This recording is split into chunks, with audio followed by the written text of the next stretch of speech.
Le récent voyage du prince William à Paris avec son fils aîné, le prince George, pour assister à un match de Ligue des Champions d'Aston Villa a suscité autant de critiques que d'éloges. Si de nombreux supporters étaient ravis de voir le duo père-fils s'amuser dans les tribunes encourageant, célébrant et tissant des liens visibles, d'autres ont vu dans cette sortie un nouvel exemple de l'approche de plus en plus sélective de William dans ses fonctions publiques.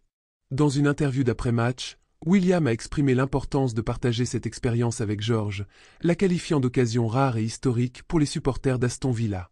Ils ont été vus s'embrassant joyeusement après le premier but de Villa. Cependant, l'ambiance a rapidement changé lorsque le Paris Saint-Germain a égalisé et finalement battu l'équipe britannique 3-1. Malgré tout, William a présenté cette soirée comme une occasion de créer des souvenirs précieux avec son fils, auquel il accorde une grande importance. Ce récit a cependant été accueilli avec scepticisme. Les observateurs ont rapidement noté que la princesse Charlotte et le prince Louis avaient été exclus du voyage, suscitant un débat sur la question de savoir si de telles sorties ne renforcent pas involontairement le favoritisme envers le prince George.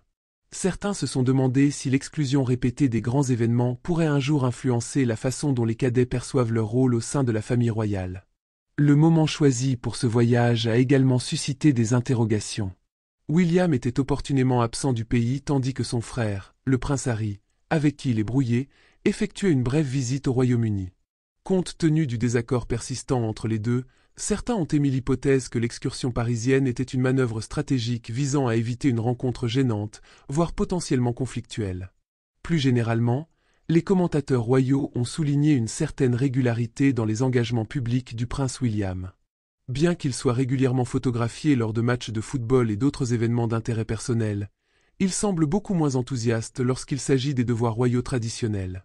On a de plus en plus l'impression que le prince de Galles choisit de n'être présent que lorsque cela lui convient, ce qui soulève de sérieuses questions quant à son éthique de travail et à son futur leadership. En tant qu'héritier du trône, William est censé faire preuve de constance et de dévouement au service public.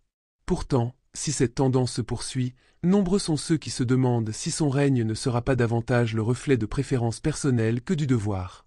Pour quelqu'un qui est préparé à diriger, cette incohérence est difficile à ignorer.